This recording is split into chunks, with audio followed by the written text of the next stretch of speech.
2 days ago, the whole world has witnessed the degrading fashion in which a former president of a sovereign country was bundled into a private aircraft and summarily transported to The Hague.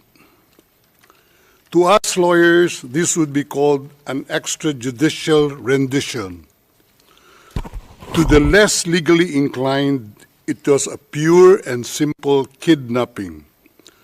My client was denied all access to the legal recourse in the country of his citizenship, and this all in the nature of political score settling.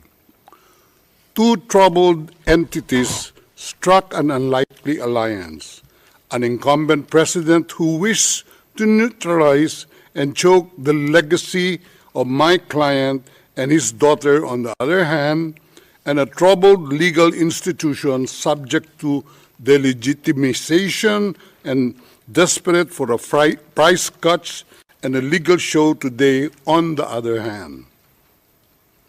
With this in mind, it is not surprising that my client was abducted from his country. ICC private jets do not drop out of the thin air. That jet which received my client was coordinated in advance. The UAE is not a state party to the ICC and has no obligation to cooperate with the court. Yet my client sat in transit in that country for more than 5 hours. I invite the registry's representative to present today in court to explain to the judges exactly how they believe this transfer was anything other than a gross abuse of process. Given the precipitous arrival of my client, an elderly man with debilitating medical issues, hard of hearing and poor of sight, he was taken to a hospital for observation. Only this morning have I met him for the first time with less than an hour to discuss legal issues.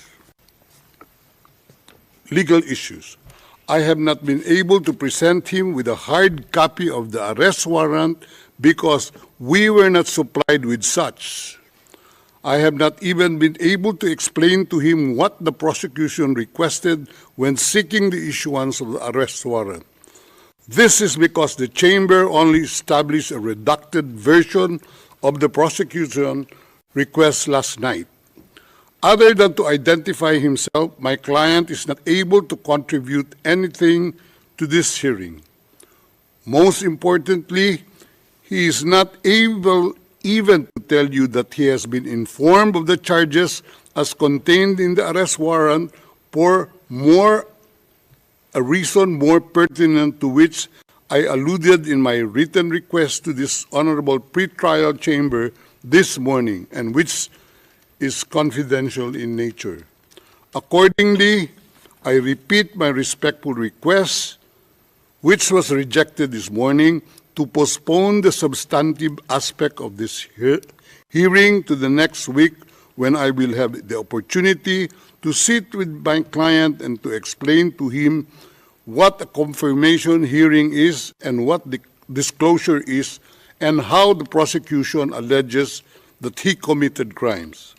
I thank the court for its attention and regret to say that I do not have instructions to continue my submission any further today. Thank you.